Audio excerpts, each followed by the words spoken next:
Ce 9 septembre 2025, Apple a levé le voile sur ses nouveaux produits, notamment sur ses nouveaux iPhones, le 17, le 17 Pro et le 17 Pro Max. Le quatrième, c'est un tout nouveau produit, un tout nouvel iPhone, l'iPhone Air. Et non, ce n'est pas l'iPhone 17R, c'est tout simplement l'iPhone Air. Dans cette vidéo, je vous fais un débrief de la keynote d'Apple et je ne vous parle que des changements les plus marquants sur les nouveaux iPhones, donc restez bien jusqu'à la fin de la vidéo. N'attendons pas plus que ça, commençons par la grosse nouveauté. L'iPhone Air est possible grâce à toutes les technologies que l'équipe technique d'Apple a réussi à créer ces dernières années, comme les écrans et les puces moins énergivores et les batteries haute performance. Très fin, ne faisant que 6,6 mm, cet iPhone ne fait presque pas de concession. Donc tous les points positifs que vous connaissez sur les iPhones d'aujourd'hui, vous les retrouverez sur cet iPhone Air. Presque pas de concession, oui, mais les deux qu'il fait sont parmi les plus importants lorsqu'on veut choisir son smartphone. L'autonomie et l'appareil photo sont deux des paramètres qui reviennent le plus lorsqu'on veut acheter un smartphone premium. Et j'insiste sur le premium parce qu'il y a un détail sur son prix qui attire mon attention. Mais avant d'y arriver, passons rapidement en revue ce qu'il offre en termes de specs. On a la nouvelle puce A19 Pro qui est la même que sur le 17 Pro.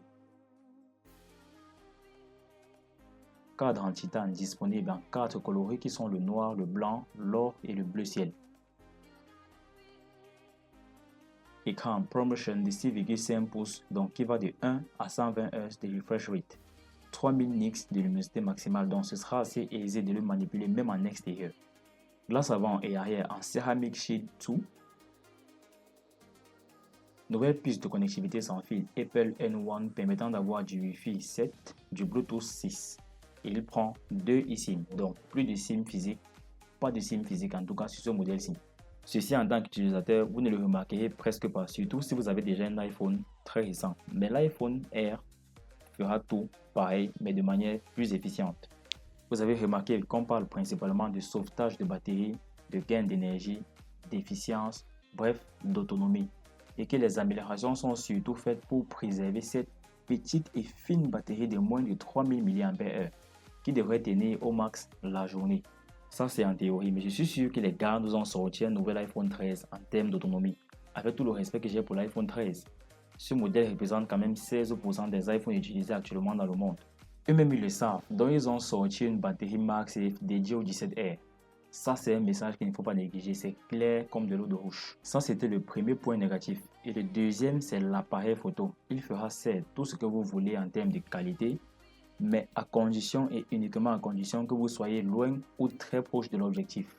On a un seul et unique capteur de 48 mégapixels sur le 17R et donc pas d'ultra grand angle, pas de téléphoto, pas de mode cinématique non plus. Même logiciel, il n'y a pas de mode cinématique. Pas de macro, pas de photo spatiale. Ça fait beaucoup quand même, ça fait beaucoup pour un téléphone à ce prix.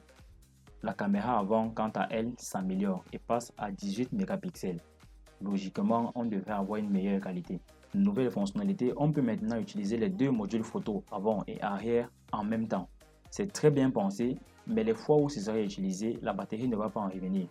Mais au moins c'est possible et on s'en sert au besoin. Fonctionnalité présente sous Android et chez le principal concurrent Samsung depuis au moins 10 ans. Donc,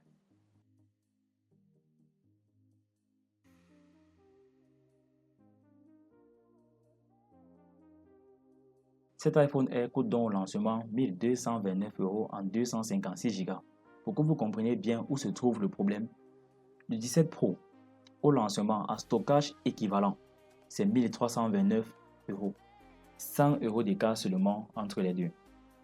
Soit la cible de ce smartphone c'est quelqu'un qu'on ne connaît pas, soit il est là pour booster les ventes de l'iPhone 17 et de l'iPhone 17 Pro.